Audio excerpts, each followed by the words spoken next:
मेरे प्यारे बच्चों, आप सभी का स्वागत है आपके अपने YouTube channel Aftab study classes में।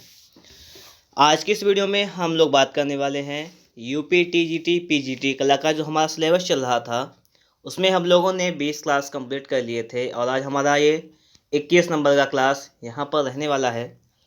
तो हम लोग देखते हैं कि हम लोगों ने किन किन चीज़ों को यहाँ पर कंप्लीट कर लिया है। तो ये रहा आपका टीजीटी का सिलेबस। इसमें देखिएगा, भारत के प्रागैतिहासिक कला केंद्र मिर्ज़ापुर, भीमबेटका, रायगढ़, बांदा, पंचमढ़ी, होशंगाबाद, ये वाला चैप्टर हम लोगों ने कंप्लीट कर लिया है। सिंधु घाटी सभ्यता, ये इस सभ्यता की कला हड़प्पा, मोहनजोदड़ो, लोथल, कालीबंगा, इसमें ठीक है एक्स्ट्रा टॉपिक भी हमने इसमें कंप्लीट किए हैं। भारतीय चित्रकला के 6 अंग, जोगीमारा, अजंता, बाघ, बादामी, एलोरा, सित्तनवासल, ठीक है, ये भी कंप्लीट कर लिए। एक साथ में हमने लोगों ने जो क्लास नंबर 20 में कंप्लीट किया था एलिफेंटा के बारे में भी कंप्लीट कर लिया था, हमारा एक्स्ट्रा क्लास था। इत्यादि लिखा हुआ है, मतलब इसके अलावा भी हम लोगों ने उसको कंप्लीट कर लिया था। और आज हम लोग चलेंगे अगले चैप्टर पर। अगला चैप्टर आपका है भारतीय लघु चित्रकला, जैन, पाल, अपभ्रंश, ये शैली दी गई हैं। तो इसमें हम लोग आज क्लास नंबर 21 को स्टार्ट करेंगे। इसमें से हम लोग आज स्टार्ट करेंगे पाल शैली को। किसे पढ़ेंगे? आज हम लोग यहाँ पर पाल शैली को पढ़ेंगे, ठीक है। इसके बाद में आपको जैन अपभ्रंश भी मिल जाएंगी। तो शुरू करते हैं, चलिए क्लास को। आप लोगों के सामने आ चुका है भारतीय लघु चित्रकला पाल शैली। 750 ईस्वी से 1197 ईस्वी तक रहा है। इसमें पहला क्वेश्चन आपके सामने लिखा हुआ है, इसको देखिएगा कि पाल शैली का अन्य नाम क्या था? पूर्वी शैली। पाल शैली का अन्य नाम क्या था? पूर्वी शैली। ये किसने कहा था? लामा तारा नाथ ने कहा। किसने कहा?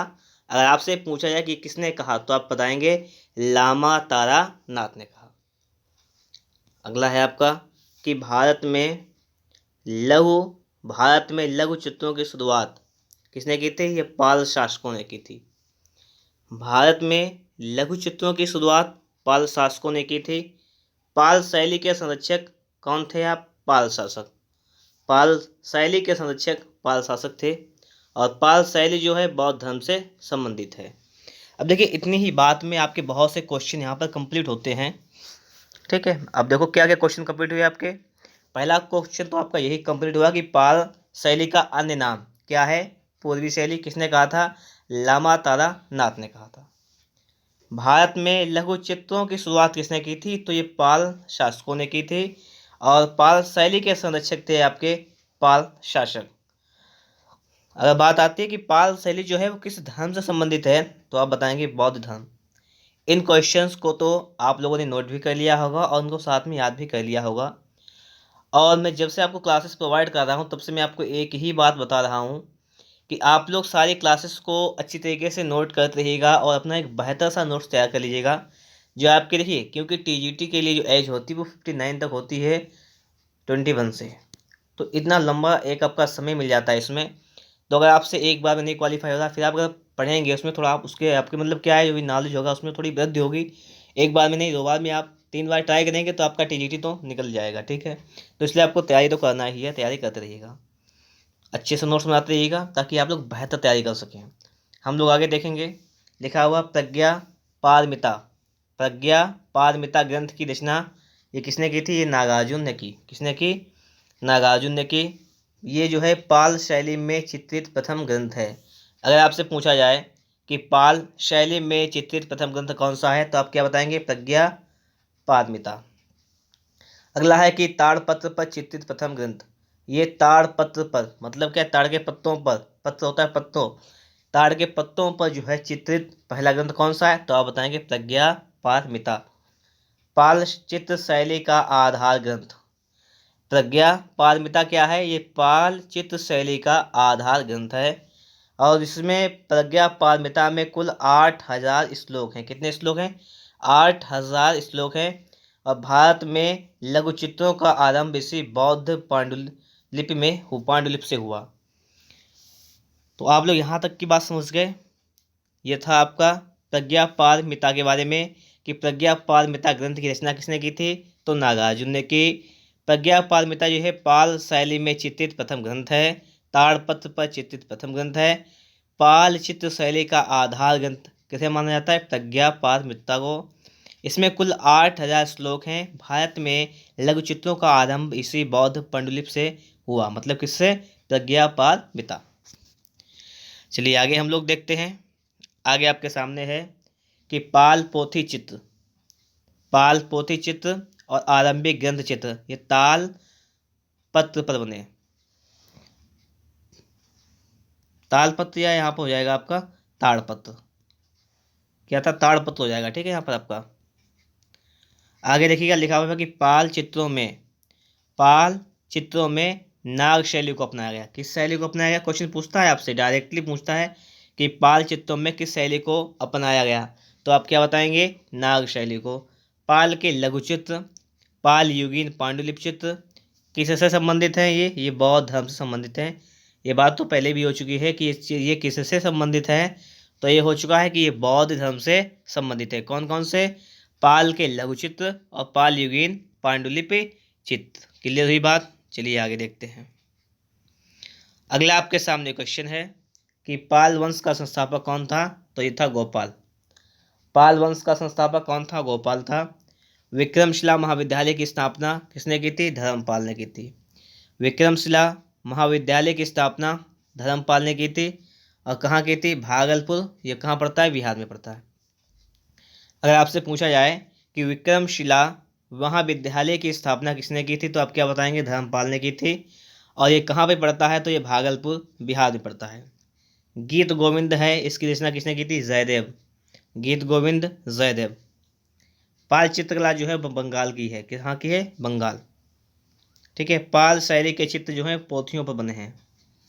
पाल शैली के चित्र पोथियों पर बने हैं। यहाँ तक की सारी बातें आपको अच्छी तरीके से समझ में आ रही होंगी। देखते हैं आगे। तो पाल शैली के चित्र कहाँ बने हैं? पोथियों पर बने हैं। बोध गया में महाबोधि मंदिर का निर्माण ये क्या है? देवपाल ने करवाया था। बोध गया में जो है महाबोधि मंदिर। अब अगर आपसे क्वेश्चन किस प्रकार से पूछ सकता है कि महाबोधि मंदिर कहाँ है, आप बताएंगे बोध गया में है। इसका निर्माण किसने करवाया था? आप क्या बताएंगे? देवपाल ने। पाल शैली के चित्रों की माप क्या है? लंबाई है 22.25 इंच और चौड़ाई हो जाएगी 2.25 इंच। ठीक है, या कह सकते हैं 22.25 कह सकते हैं। ठीक है, या कह सकते हैं 22.25 इंच इसकी लंबाई है और 2.25 इंच इसकी चौड़ाई है। आगे देखेंगे। आगे है आपके सामने कि पाल शैली के चित्रों में स्वर्ण रंग का प्रयोग नहीं हुआ। अब जैसे पता क्या करेगा, क्वेश्चन में एग्जामिनर आपसे पूछेगा कि पाल शैली के चित्रों में किस रंग का प्रयोग नहीं हुआ, और 4 रंग दे देगा आपको। 3 रंग का प्रयोग हुआ होगा, 1 का नहीं हुआ होगा, तो बस वही आपको टिक लगा देना है। लिखा हुआ है कि अजंता का प्रभाव पाल शैली पर पड़ा। अब आ सकता है क्वेश्चन कि पाल शैली पर किसका प्रभाव पड़ा। 4 ऑप्शन दे देगा, तो आप बता देंगे अजंता। पाल शैली के प्रमुख चित्रित ग्रंथ कौन कौन से हैं?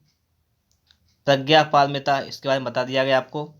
साधनमाला, पंचशिक्षा, पंचशिखा, गंधव्यूह, करणदेव गुहा, महायान बौद्ध पोथियाँ। क्लियर। गंधव्यूह में 126 चित्र हैं। अब आपसे क्वेश्चन पूछा जा सकता है कि गंधव्यूह में कितने चित्र हैं, तो आप बता देंगे 126। ठीक है। और यह आपसे अगर पूछ लिया जाए कि प्रज्ञापारमिता, साधनमाला, पंचशिखा, गंधव्यूह, करणदेव गुहा, महायान बौद्ध पोथियाँ, अगर पूछा जाए कि ये किस शैली से संबंधित है, तो आप बता देंगे ये पाल शैली से संबंधित है। आप लोग एक काम और करते रहिएगा, जो पीछे की क्लासेस हो चुकी हैं उनका रिवीजन बहुत इंपॉर्टेंट है। ठीक है, उनका आप लोग रिवीजन जरूर करते रहिएगा ताकि आपकी तैयारी जो है और बेहतर हो सके। इसलिए आपको रिवीजन जरूर करना है। ठीक है, हम चलेंगे आगे अगले पे। अगला आपका है कि पाल शैली की सीमा रेखा किसकी है? काले रंग की है। कि पाल शैली की सीमा रेखा जो है वो काले रंग की है। बौद्ध ग्रंथ है विनय पिटक, ये किस भाषा में लिखा गया? ये पाली भाषा में लिखा गया। अब आपसे ये पूछ सकता है कि विनय पिटक जो है किसका ग्रंथ है, जैन का है, मुस्लिम का है, हिंदू का है, बौद्ध का है, तो आप बता देंगे ये बौद्ध का है। या क्वेश्चन पूछ सकता है कि जो विनय पिटक जो ग्रंथ है वो किस भाषा में लिखा गया है, तो आप बता देंगे ये पाली भाषा में लिखा गया है। अगला है कि बुद्ध योग मुद्रा में कमल पर आसीन, बुद्ध योग मुद्रा में जो है कमल पर आसीन, ये पाल शैली में चित्रित है। किस शैली में है, ये पाल शैली में है। ठीक है, इतनी बात आ गई।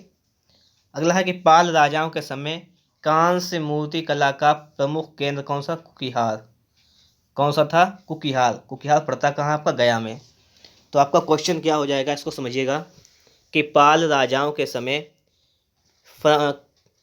कांस्य मूर्ति कला का प्रमुख केंद्र क्या था, तो आप बता देंगे कुकिहार। और ये कुकिहार पड़ता कहाँ पे है, ये पड़ता आपका गया में। क्लियर, तो ये भी बात आपको क्लियर हो गई होगी। हम चलेंगे आगे। आपके सामने अगला लिखा हुआ है कि भारतीय लघु चित्रों की परंपरा पूर्व मध्यकाल से शुरू हुई। कहाँ से शुरू हुई, पूर्व मध्यकाल से शुरू हुई। पाल शैली को बिहार शैली किसने कहा, ये पॉइंट जो याद कर लीजिएगा कि पाल शैली को बिहार शैली किसने कहा, तो हेलन रूबीसरे ने। किसने कहा था, हेलन रूबीसरे ने कहा। पाल पोथी चित्रों का समय 8वीं शताब्दी से 12वीं शताब्दी तक। पाल शैली के प्रमुख केंद्र कौन कौन से थे, बंगाल, बिहार, नेपाल। पाल शैली के प्रमुख केंद्र कौन कौन से थे आपके, तो बंगाल, बिहार, नेपाल। ठीक है, इन बात को भी समझते रहिएगा और सारी बातें अच्छी तरीके से याद करते हुए भी आपको चलनी है। तो ये सारी बातें समझने का प्रयास जरूर कीजिएगा। ठीक है, अब यहाँ पर इसके बाद में आपको यहाँ पर दिए गए हैं इसके ऑप्शंस।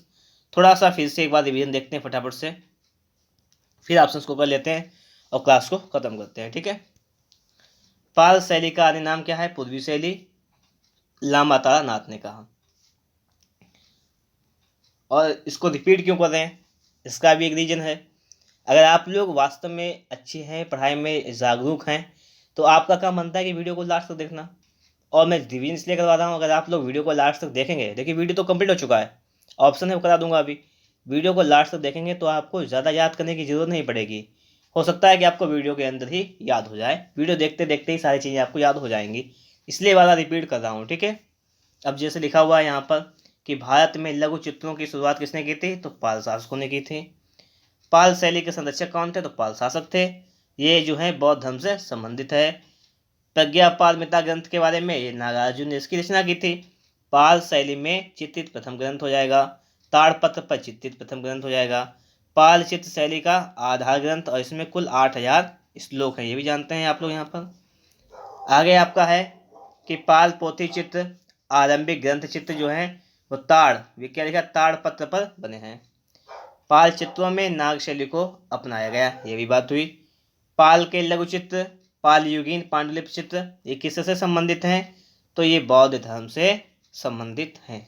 किससे संबंधित हैं, बौद्ध धर्म से। आगे देखेंगे कि पाल वंश का संस्थापक कौन था, ये गोपाल था। विक्रमशिला महाविद्यालय की स्थापना धर्मपाल ने की थी। किसने, धर्मपाल ने की थी। गीत गोविंद जयदेव। पाल चित्रकला जो है वो बंगाल की है, किसकी है, बंगाल की। पाल शैली के चित्र जो हैं पोथियों पर बने हैं। बोध गया में महाबोधि मंदिर का निर्माण देवपाल ने करवाया था। पाल शैली के चित्रों की माप 22.5 इंच लंबाई और 2.25 इंच चौड़ाई है। पाल शैली के चित्रों में स्वर्ण रंग का प्रयोग नहीं किया गया। अजंता का प्रभाव पाल शैली पर पड़ा। पाल शैली के प्रमुख चित्रित ग्रंथ प्रज्ञापारमिता, ठीक है, साधनमाला, पंचशिखा, गंध व्यूह, करणदेव गुहा, ठीक है, ये थे। और गंध जो व्यूह थे इसमें 126 चित्र मिले हैं।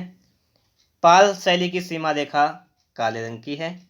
बौद्ध ग्रंथ विनय पिटक जो है वो पाली भाषा में लिखा गया है। बुद्ध योग मुद्रा में कमल पर आसीन, ये पाल शैली में चित्रित है। पाल राजाओं के समय कांस्य मूर्ति कला का प्रमुख केंद्र, ये कौन सा, कुकिहार, गया। आगे बात करेंगे भारतीय लघु चित्रों की परंपरा पूर्व मध्यकाल से शुरू हुई। पाल शैली को बिहार शैली के किसने कहा था, हेलन रूबीसरे ने। पाल पोथी का समय 8वीं शताब्दी से 12वीं शताब्दी तक है। पाकशैली के प्रमुख केंद्र बंगाल, बिहार, नेपाल है। बात क्लियर हुई। अब देखेंगे हम लोग यहाँ पर ऑप्शंस को भी कर लेंगे, जिससे कि हमारा वीडियो यहाँ पर कंप्लीट हो जाएगा। भारत में लघु चित्रों की शुरुआत किसने की थी? तो लघु चित्रों की शुरुआत किसने की थी? तो पाल शासकों ने की थी। पोथी चित्रण का प्रारंभ किस शैली से हुआ? बताएंगे आप लोग। पाल शैली से हुआ। और प्राकृतिक चित्रकला में पाल चित्र शैली के मुख्य विषय वस्तु क्या है? तो बौद्ध। क्या है? बौद्ध। तो ये सारी बातें आपको समझ में आ रही होंगी। अगर आप लोगों को ये क्लास बेहतर लगा है तो क्लास को आप लोग एक बार लाइक कर सकते हैं। चैनल को सब्सक्राइब नहीं किया है तो चैनल को सब्सक्राइब ज़रूर कर लीजिएगा। इस प्रकार से हमारे 21 क्लास आज कंप्लीट हो चुके हैं और हम लोगों ने पाल शैली को बहुत ही बेहतर ढंग से कवर किया है। यहाँ पर कुछ बच्चे कमेंट्स में पता क्या कहते हैं कि सर आप इसमें से एक्स्ट्रा इन्फॉर्मेशन दीजिए क्या। देखिए, मैं कोई किताब से फ़ोटो को स्कैन करके आपको नहीं बता रहा हूँ कि आपको मैं एक्स्ट्रा इन्फॉर्मेशन दूँ। मुझे जितना भी बताना होता है मैं सारी चीज़ें जो है इसी टॉपिक में ही इंक्लूड कर देता हूँ कि मैं आपको क्या क्या मुझे बताना है। आप लोग बात को समझ रहे हैं ना कि मुझे आपको जो भी चीज़ें बतानी होती है मैं सारा नोट्स बनाता हूँ जब, तो सारी चीज़ें इसमें मैं इंक्लूड करने का पूरा प्रयास करता हूँ कि कोई भी चीज़ आपकी इससे छूटे ना। ये मेरा हमेशा का एक प्रयास रहता है। तो इससे आप लोग बिल्कुल मतलब इससे आप लोग बिल्कुल परेशान ना हो। इस बात से लेकर आप लोग परेशान ना हो कि आपका कुछ छूट रहा है।